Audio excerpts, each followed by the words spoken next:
5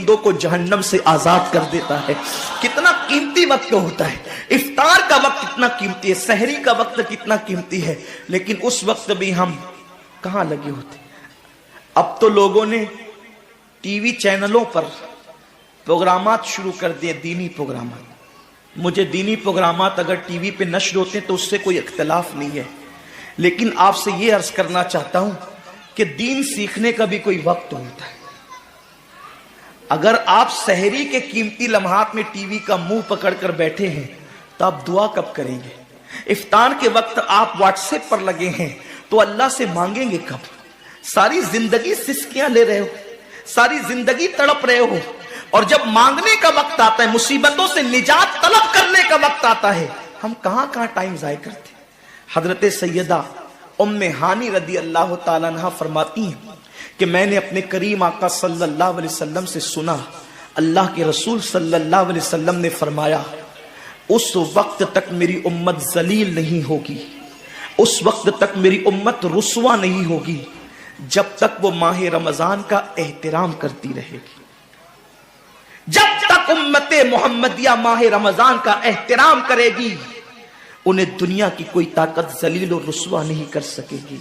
اور جب میری امت ماہ رمضان شریف کے احترام کو, تعظیم کو ترک کر دے گی, اس وقت میری امت ذلیل اور رسوا کر دی جائے گی. آج لوگ سیریا کی تباہی پر ماتم کر رہے ہیں, آج لوگ یمن کی گھروں کو آگ میں جلنے کے حوالے سے بے قراری کا اظہار کر رہے ہیں, آج لوگ ہندوستان میں مسلمانوں کا حال زار دیکھ کر افسوس کر رہے ہیں. بڑے بڑے اسکالر مفکرانہ تقریر کرتے ہیں, امت کا حال کیا ہے, امت کا حال کیا ہے, امت ذلیل کیوں ہو رہی ہے, امت رسوا کیوں ہو رہی ہے. آصفہ کی آبرو پر آنسو بہانے والوں کبھی احساس بھی کیا کہ یہ امت کی ذلت کی وجہ کیا ہے؟ ایک ننھی سی آصفہ کی اگر آبرو جاتی ہے تو وہ کشمیر کے کسی ننھی سی بچی کی آبرو نہیں گئی, بلکہ پوری امت محمدیہ کی آبرو سے کھیلا گیا. امت کی ایک بیٹی کی آبرو اللہ کے حبیب صلی اللہ علیہ وآلہ وسلم نے, میرے آقا نے ارشاد فرمایا میں نے اپنی امت کی بیٹیوں کی عزت کو کعبے سے بلند کر دیا ہے. وہ دنیا کی اور قومیں ہوگی جو اپنی بیٹیوں کی آبرو کا نیلام کر کے اپنے تخت و تاج کے لیے سامان کرتی ہے. یہ مسلمان قوم ہے جو اپنی جانوں کو قربان کر کے اپنی امت کی, اپنی قوم کی بیٹیوں کی عزت کی حفاظت کرنا جانتی ہے. میں آبرو لوٹنے والوں سے مخاطب نہیں ہوں, اس لیے کہ مجمع آبرو لوٹنے والوں کا نہیں ہے. جو سن رہے میں ان سے بات کرنا چاہتا ہوں, جن تک میری آواز پہنچ نہیں سکتی میں ان سے مخاطبت نہیں کرنا چاہتا. اہل سیاست کے معاملات جانے, ظالم اپنے ظلم کے انجام کو پہنچنے کے لیے تیار رہے, کفر کردار تک کے کافر اپنے کفر کے انجام کو پہنچنے کے لیے تیار رہے. میں نے ان سے کوئی گفتگو نہیں کرنا, لیکن آج کسی قوم کی بیٹی کی اگر آبرو کو لوٹ کر کے امت کو ذلیل کرنے کی کوشش کی جا رہی ہے, اگر تمہارے گھروں کو جلا کر تمہیں بے گھر کرنے کی کوشش کی جا رہی ہے, اگر تمہیں تباہی کے دہانے پر پہنچانے کی کوشش کی جا رہی ہے, اگر تمہیں غربت کی سطح سے نیچے گرا کر تمہارے ایمان کو چھیننے کی کوشش کی جا رہی ہے, تو کب تک دوسروں پر انگلی اٹھاتے رہو گے؟ میری قوم کے جوانوں, اللہ کے حبیب نے آج سے 1450 سال پہلے تمہاری ذلت و رسوائی کا سبب بیان کیا. اقبال رونا روتے ہیں, وائے ناکامی متائے کارواں جاتا رہا, کارواں کے دل سے احساس زیا جاتا رہا. ماہ رمضان میں شراب کے اڈوں کو آباد کرنے والے, ماہ رمضان میں زنا کے اڈوں کو آباد کرنے والے, ماہ رمضان میں چھپ چھپ کر کھانے والے, ماہ رمضان میں اللہ اکبر اپنے ہاتھوں کی انگلیوں سے انٹرنیٹ کی جو ہے وہ بٹن کو چھیڑ کر کے زنا کے مناظر دیکھنے والے, اپنے ماں باپ کا دل دکھانے والے, لوگوں پہ ظلم کرنے والے, نماز کے اوقات میں بستر کی پہ سکون کی نیند سونے والے, دل کھول کر کان کھول کر اپنے اپنے ایمان کے کانوں سے، اپنی غیرت کے کانوں سے، اپنے دل کے کانوں سے میرے نبی کی اس حدیث کو سن لو۔ اللہ کے حبیب صلی اللہ علیہ وسلم فرماتے ہیں میری امت کو اس وقت تک کوئی رسوا نہیں کر سکے گا، میری امت کو اس وقت تک کوئی ذلیل نہیں کر سکے گا جب تک امت ماہ رمضان شریف کا احترام کرتی رہے گی۔ حضرت ام ہانی نے پوچھا یا رسول اللہ ماہ رمضان شریف کا احترام کرنا کیا ہے اور رمضان شریف کا حق ضائع کرنا کیا ہے؟ آقا فرماتے ہیں جو رمضان شریف میں بھی کبیرہ گناہوں میں مبتلا ہوتے ہیں وہ رمضان شریف کے حق کو ضائع کرتے ہیں، اور جو رمضان شریف کے حق کو ضائع کر دے پھر اس وقت امت کو ذلت و رسوائی سے دنیا کی کوئی طاقت بچا نہیں سکتی۔ آج ماہ رمضان شریف کا احترام کیا ہو رہا ہے؟ کل تک کے مسلمان اور دنوں میں گناہ کرتے تھے، لیکن رمضان شریف آتا تھا تو کم سے کم فلمیں لوگ دیکھنا بند کر دیتے تھے، داڑیاں مڈانا بند کر دیتے تھے، مسجدوں کو آباد کرنا شروع کر دیتے تھے۔ اب تو لوگ کس قدر بے باک ہو گئے، کس قدر نڈر ہو گئے کہ رمضان شریف میں بھی لوگ اپنے آپ کو گناہوں سے نہیں روکتے، بلکہ میری قوم کا جوان بڑے دھڑلے سے کہتا ہے یار اپنے سے روزہ نہیں رکھا جاتا اس لیے کہ ہمیں تو گٹکے کی عادت ہے، ہمیں تو پان کی عادت ہے، ہمیں تو سگریٹ کی عادت ہے۔ شرم کرو، شرم کرو۔ نبی کے نام پہ جان قربان کرنے کی بات کرنے والوں، جو نبی کے نام پر 12-16 گھنٹے بھوکے اور پیاسے نہ رہ سکے وہ نبی کے نام پہ جان کیا قربان کر سکتے؟ اور جب سے تم نے احترام رمضان المبارک ترک کر دیا تمہاری آبرو کو لوگوں نے کھیل بنا لیا، اور اب تو لوگوں کو احساس گناہ بھی نہیں رہا، احساس جرم بھی نہیں رہا۔ گناہ کے ساتھ اگر احساس گناہ انسان کی زندگی میں ہے تو انسان اپنے آپ کو گناہوں سے بچا لیتا ہے، لیکن اب ہمارے اندر احساس گناہ نہیں۔ اب تو ہم گناہ کو ہنر سمجھتے ہیں، اب تو ہم گناہوں کو فیشن سمجھتے ہیں۔ احساس گناہ کیا ہے؟ اگر انسان گنہگار ہو اور احساس گناہ بھی ہو تو وہ ایک نہ ایک دن سدھر جاتا ہے، وہ ایک نہ ایک دن سنور جاتا ہے۔ ہمارے پاس احساس گناہ ختم ہو گیا۔ آئیے بتاؤں احساس گناہ کتنی قیمتی چیز ہے۔ رمضان شریف میں کھا رہے ہیں، پی رہے ہیں، بلکہ مسلمانوں کی ہوٹلیں بند ہے تو غیر مسلموں کی ہوٹلوں میں کھا رہے ہیں، چھپ چھپ کر گھروں میں کھا رہے ہیں۔ لوگوں سے چھپ کر کھانے والوں، جو تیرا کچھ نہیں بگاڑ سکتا تو اس انسان سے چھپ کر کے کھا رہا ہے۔ جو خدا تجھے سزا دے گا کیا تو اس کی نگاہوں سے بھی چھپ سکتا ہے؟ اور روزے بھی کیا روزے رہ گئے، اب تو روزے بھی رسم بن گئے۔ جو روزے رکھتے ہیں رمضان شریف میں ان کو روزہ رکھنے کی عادت ہے، وہ روزے کو عبادت نہیں سمجھتے۔ جو روزہ عادت بن جائے وہ نجات نہیں دلا سکتا، جو روزہ عبادت بن جائے وہ نجات دلا سکتا۔ ایک تو روزے کی عادت ہے اور ایک تو روزہ عبادت ہے۔ روزہ عادت اور عبادت میں فرق کیا ہے؟ عادت یہ سب نے رکھا ہم بھی رکھ لیں، یہ عادت ہے۔ نہ رکھیں گے تو کیا جواب دیں گے، یہ عادت ہے۔ نہ رکھیں گے تو لوگ تانا دیں گے، عادت ہے۔ پھر روزہ عبادت کیا ہے؟ روزہ عبادت یہ ہے کہ اللہ نے روزہ رکھنے کا حکم دیا ہے اور مصطفیٰ جان رحمت نے روزے کا حق یہ بتایا ہے اگر تو روزہ رکھے تو صرف بھوکا پیاسا نہ رہے بلکہ تیرا ہاتھ بھی روزے دار رہے، تیری زبان بھی روزے دار رہے، تیری آنکھ بھی روزے دار رہے، تیرا پیر بھی روزے دار رہے، تیرا کان بھی روزے دار رہے۔ کان روزے دار اس طرح کہ کان اللہ کے ممنوع کردہ چیزوں کو نہ سنے، ہاتھ روزے دار اس طرح ہاتھ اللہ کے منع کردہ کاموں کو نہ کرے، زبان روزے دار اس طرح کہ زبان اللہ کی ممنوع کردہ چیزوں کو ادا نہ کرے، پیر روزے دار اس طرح کہ پیر اس جگہ چل کر نہ جائے جہاں اللہ نے جانے سے منع کیا ہے۔ جب تو ان سارے اعضاء کو روزے دار بناتا ہے تو ایسے روزے کے معاملے میں میرا اللہ فرماتا ہے روزہ میرے لیے ہے اور میں ہی اس کی جزا ہوں۔ ہر عمل کی جزا جنت ہے، روزے کی جزا خدا کی ذات ہے۔ اسی لیے آقا فرماتے ہیں روزے دار کو دو خوشی ہے، ایک تو افطار کے وقت، دوسرا لقائے رحمان کے وقت، خدا کی زیارت کے وقت۔ صحابہ نے پوچھا آقا ہم اللہ کی زیارت کیسے کریں گے؟ آقا فرماتے جیسے تم آسمان پہ چاند دیکھتے ہو بلا تمثیل اسی طرح تم خدا کی زیارت کیا کرو گے۔ یہ روزے داروں کی شان ہے. آج کے روزے کیا ہے؟ جس میں جھگڑا، جس میں غیبت، جس میں چگلی، جس میں فساد. روزے کو عادت مت بناؤ، روزے کو عبادت بناؤ. احساس مٹ گیا، عبادتوں کا احساس مٹ گیا، گناہوں کا احساس ختم ہو گیا.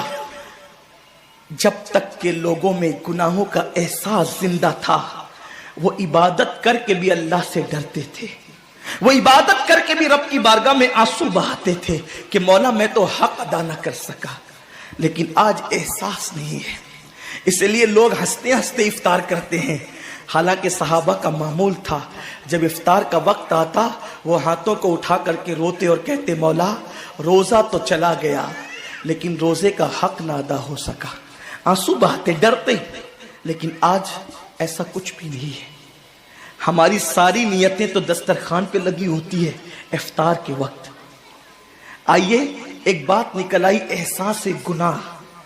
کیا ہے احساس گناہ؟ آقا نے فرمایا نا کہ جب رمضان شریف کا حق ضائع کر دو گے تو اللہ تم سے عزت کو چھین لے گا، تم ذلیل و رسوا ہو جاؤ گے. احساس ختم ہے گناہ کا. اسی لیے رمضان شریف میں بھی گناہ کرتے ہیں، اور گناہ کر رہے ہیں تو ذلیل ہو رہے ہیں. احساس کسے کہتے ہیں؟ احساس یہ کہ میں نے کیا کیا.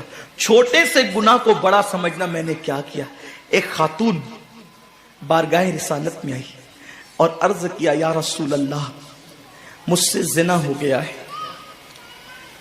میں نے بہت بڑا جرم کر لیا ہے، آپ مجھ پہ حد لگا دیں، حد جاری کر دیں تاکہ میں گناہ سے پاک ہو جاؤں. اللہ کے حبیب نے احساس گناہ دیکھ کر کے فرمایا کہ جا، ابھی تیرے پیٹ میں بچہ ہے، تیرے جرم کی سزا تیرے پیٹ کے بچے کو نہیں دی جا سکتی. اگر تجھ پہ حد لگے گی تو وہ بچہ بھی ختم ہو جائے گا. جب بچہ پیدا ہو جائے اس کے بعد آنا. بچہ پیدا ہو گیا تو وہ لے کر کے آئی. آقا فرماتے ہیں تیری جان چلی جائے گی تو اس کی پرورش کون کرے گا، اس کو دودھ کون پلائے گا؟ جا اس کو دودھ پلا اس وقت تک جب تک یہ کھانے نہ لگے. وہ بچے کو 2 سال تک دودھ پلاتی رہی، اور جب بارگاہ رسالت میں آئی تو بچے کے ہاتھ میں روٹی کا ٹکڑا دے کر کے آئی. بچہ روٹی کھا رہا تھا. عرض کی آقا مجھ پہ حد جاری کریں تاکہ میرا گناہ جو میرے دامن پہ لگا ہے وہ دھل جائے. حضور نے 3 مرتبہ اس کو اپنے دروازے سے ٹالا. اگر کوئی دوسرا ہوتا اس کو ڈھیل دی جاتی تو وہ بھاگ جاتا، دوبارہ پلٹ کرنا آتا. لیکن احساس گناہ تھا، گناہ کا احساس تھا کہ یہاں گناہ مٹ جائے تاکہ وہاں جواب دینے سے بچ جاؤں. اس خاتون نے 3 مرتبہ حاضری دی، حضور اب میرا بچہ روٹی کھانے لگا ہے، مجھ پہ حد لگا دے تاکہ میں پاک ہو جاؤں. اللہ کے حبیب نے فرمایا اللہ کی بندی، جب اللہ نے تیرے جرم پہ پردے ڈال دیے تھے تو تو نے اظہار جرم کیوں کیا؟ اب چونکہ تو جرم کا اظہار کر چکی ہے، اقبال گناہ کر چکی ہے، اب تجھ پہ حد لگائی جائے گی. اور اس کو سنگسار کر دیا گیا. جب وہ مر چکی اور اس کو دفن کر دیا گیا تو کسی نے کہا کتنی بدبخت تھی وہ عورت جس نے رسول پاک کے دور میں منہ کالا کیا. میرے نبی نے فرمایا تو اس کا گناہ دیکھتا ہے، تو اس کا احساس گناہ نہیں دیکھتا. اس نے ایسی توبہ کی ہے اگر اس کی توبہ 70 جہنمیوں پہ تقسیم کی جاتی تو اللہ ان کو بھی جنت عطا فرما دیتا. آقا کریم صلی اللہ علیہ وسلم فرماتے ہیں جو رمضان شریف میں گناہ کبیرہ کرتے ہیں.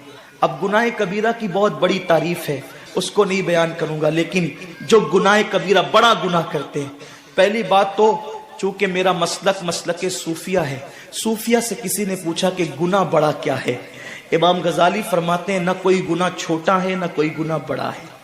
بات تو یہ ہے جس گناہ پر خدا تیری پکڑ کر لے وہی گناہ سب سے بڑا ہے، اور جس نیکی پر خدا تجھے بخش دے وہی نیکی سب سے بڑی ہے. کسی گناہ کو چھوٹا سمجھ کے مت کرو، پتہ نہیں وہ کس گناہ پہ ناراض ہو جائے. تو اللہ کے حبیب صلی اللہ علیہ وآلہ وسلم فرماتے ہیں جو رمضان شریف میں بڑا گناہ کبیرہ گناہ کرتے ہیں، سال بھر تک فرشتے اس پہ لعنت کرتے رہتے ہیں، اور اگر اسی سال اس کو موت آ جائے، اسی سال جس نے ماہ رمضان میں گناہ کبیرہ کیا تھا، اس نے بڑا گناہ کیا تھا، اب بڑے بڑے گناہوں کو گنایا گیا. مثال کے طور پر کسی عورت پر غلط نیت سے نظر ڈالنا یہ گناہ کبیرہ ہے. جھوٹی قسم کھانا یہ گناہ کبیرہ ہے. ناپ تول میں کمی کرنا یہ گناہ کبیرہ ہے. کسی کو دیکھ کر اس کا مذاق اڑا کے دل دکھانا یہ گناہ کبیرہ ہے. کسی کی امانت میں خیانت کرنا یہ گناہ کبیرہ ہے. ماں باپ کا دل دکھانا یہ گناہ کبیرہ ہے. کفر کرنا یہ گناہ کبیرہ ہے، بلکہ اکبر الکبائر ہے. 70 کی فہرست امام سیوطی نے گنائی ہے، اور پھر 70 کی فہرست گنانے کے بعد فرماتے ہیں 70 پر یعنی 1 2 3 4 والا 70 نہیں، بلکہ اللہ کے حبیب نے یہاں جو 70 فرمایا ہے یہ 70 گنتی والا 70 نہیں ہے، بلکہ کثرت بتانے کے لیے 70 ہے. جیسے کہ ہم کہتے ہیں نا، میں نے تجھے 50 بار سمجھایا تو نہیں مانا، میں 100 بار تیرے گھر آیا تو نہیں ملا، تو اس کا مطلب یہ نہیں کہ 99 کے بعد ایک جو ملا کر کے آتا ہے وہ 100 نہیں، گنتی کا 100 نہیں. یہاں 100 بتانا کثرت بتانے کے لیے ہے، یہاں 50 کہنا کثرت بتانے کے لیے ہے. تو اللہ کے حبیب فرماتے ہیں 70 بڑے گناہ ہیں، یعنی اتنی طویل تعداد میں اتنی کثرت سے ہے بڑے گناہ کہ تم ان کو شمار نہیں کر سکتے. بس اتنا کہ جس گناہ پہ خدا ناراض ہو جائے وہ بڑا گناہ. تو جس نے رمضان شریف میں قصدن بڑا گناہ کیا، قصدن، نماز کو چھوڑنا بھی گناہ کبیرہ ہے، نماز کو ترک کرنا بھی گناہ کبیرہ ہے. میرے آقا صلی اللہ علیہ وسلم کے دیوانوں، کھیل کود میں وقت کو ضائع کرنا، وقت کا ضیاع، یہ بھی گناہ کبیرہ ہے. آقا فرماتے ہیں جس نے رمضان شریف میں گناہ کبیرہ کیا، اس رمضان سے لے کر آنے والے رمضان شریف تک فرشتے اس پہ لعنت کرتے. یہ لعنت کیا ہے؟ لعنت سمجھتے ہیں؟ لعنت کا مطلب یہ ہے جس پہ لعنت پڑی وہ ہمیشہ کے لیے اللہ کی رحمت سے دور ہو گیا. انسان کی لعنت کیا ہے؟ انسان کی لعنت، ایک جانور پر حضور علیہ الصلوۃ والتسلیم کسی صحابی کے جانور پر بیٹھے تھے، وہ دھیرے چل رہا تھا. کسی نے کہہ دیا کہ اس پہ لعنت ہو، یہ دھیرے چلتا ہے.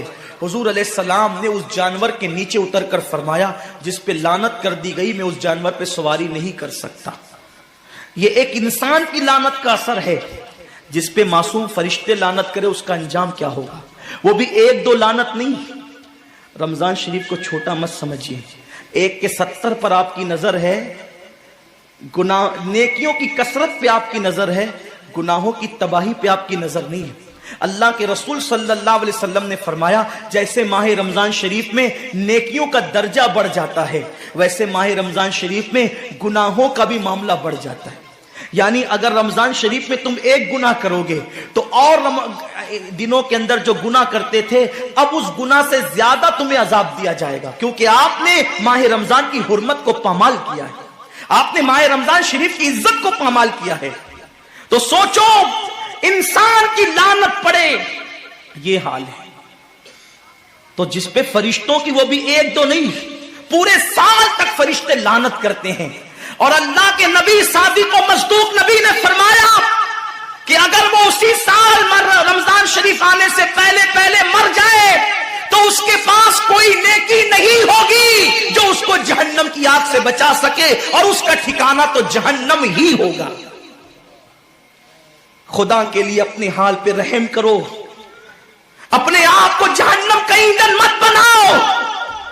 ہمارا جسم اتنا طاقتور نہیں ہے کہ ہم اپنے جسم پر جہنم کے عذاب کو برداشت کر سکے. میری قوم کے جوانوں، اپنی جوانی پہ اترانے والوں، اپنی قوت پہ ناز کرنے والوں، اللہ کے رسول صلی اللہ علیہ وسلم فرماتے ہیں کہ جہنم کی آگ کی ایک چنگاری اگر دنیا کے سمندر میں ڈال دی جائے تو دنیا کے سارے سمندر آگ سے بھڑکنے لگے. اس چنگاری کو، وہ جہنم کی چنگاری کو سمندر ٹھنڈا نہیں کر سکتے، بلکہ سمندر کو وہ ایک چنگاری بھڑکا دے گی. اور سمندروں کے اندر آگ لگ جائے گی جو ایک چنگاری سارے سمندر کو بھڑکا دے. اللہ اکبر. اس جہنم کے اندر یہ چھوٹا سا وجود جو چھوٹی سی اللہ اکبر اگر بتی کے چٹکے کو برداشت نہیں کر سکتا, جو چراغ کی لو کی تیز کو, جو چراغ کی لو کی حرارت کو برداشت نہیں کر سکتا, جو سگریٹ کے چٹکے پر بے قرار ہو جاتا ہے, یہ چھوٹا سا وجود جب جہنم کے اندر داخل کیا جائے گا اس وقت اس وجود کا کیا ہوگا. میرے آقا مصطفیٰ جان رحمت فرماتے ہیں کہ جب پہاڑوں کو جہنم میں ڈالا جائے گا تو پہاڑ ایسے پگھلنے لگیں گے جیسے نمک کو پانی میں ڈالنے سے نمک پگھلنے لگتا ہے. میرے بھائیوں, خدا کے لیے اپنے حال پر رحم کرو, اپنے آپ کو جہنم کا ایندھن مت بناؤ. اللہ اکبر. تراویح کے وقت میں پیر پھیلا کر محلوں میں بیٹھنے والوں, روزوں کے وقت میں چھپ چھپا کر کھانے والوں, اللہ کی غیرت کو چیلنج مت کرو. اللہ کے حبیب نے فرما دیا کہ جو گناہ کبیرہ رمضان شریف میں کرے گا سال بھر فرشتوں کی لعنت ہوگی.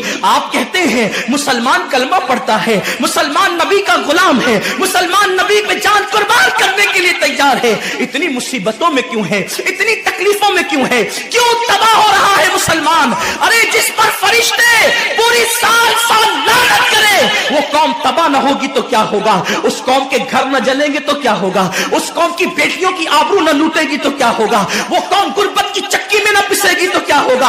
آؤ سچی توبہ کر لو, توبہ کے دروازے کھلے ہوئے ہیں, اپنے گناہوں کا احساس کر لو, نادم ہو کر قدرت کی بارگاہ میں پلٹ جاؤ. میرا رب فرماتا ہے ففروا الی اللہ. کہاں جا رہے ہو؟ دوڑو اللہ کی طرف, پلٹو اللہ کی طرف. بڑے سے بڑا پاپی اگر خدا کی طرف احساس گناہ لے کر, ندامت کے آنسو لے کر اللہ کی بارگاہ میں پلٹا ہے تو اللہ نے اس کو مغفرت کا پروانہ عطا کیا ہے. میرے رب کا وعدہ ہے جو میری بارگاہ میں پلٹتے ہیں میں ان کو لوٹاتا نہیں ہوں, میں ان کو معاف کر دیتا ہوں.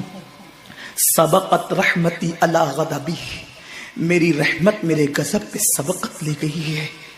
وہ رب جو 70 ماؤں سے زیادہ پیار کرتا ہے, امت کی تباہی کا اتنا ہی خیال ہے تو ہم رمضان شریف کا احترام کیوں نہیں کرتے, ہم رمضان شریف کا اہتمام کیوں نہیں کرتے, کیوں ہم اللہ کی عبادت کی طرف نہیں آتے. آؤ اپنے گناہوں کا احساس لے کر خدا کی بارگاہ میں پلٹو تاکہ تباہی سے بچ جاؤ. ایک حدیث پاک کا مفہوم پڑھ کر اپنی گفتگو کو اختتام کی طرف لے کر چلو. یہ امت اگر گناہ کا احساس کر لے, احساس گناہ کر لے, ہم تباہی سے ابھی بھی بچ سکتے ہیں. اللہ کریم ہے, بہت مہربان ہے, غفار ہے. اس